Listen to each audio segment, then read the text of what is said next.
Peace of mind is cheaper than panic. Hi, I'm Daddy Ray, Life and Wealth Advisor, husband, and proud tatay. And today, let's talk about the real cost of being unprepared. Kung naay emergency like sakit, emergency, hospital bill, duhara ang imuhang choice, peace of mind or panic. Peace of mind is when you plan ahead, na kay insurance, savings, and support system. You focus on healing, not bayad. Panic, mauna ang manghulam ka sa silingan, mangutang sa credit card, ibaligya ang assets nga gipangandoy pa. The stress doubles the pain. Mauni ang lesson.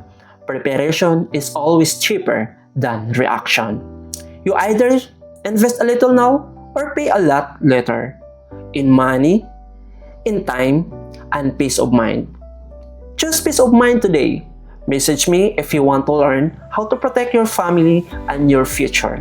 This is Daddy Ray, reminding you to protect your peace, your plan, and your people, empowering the future one family at a time.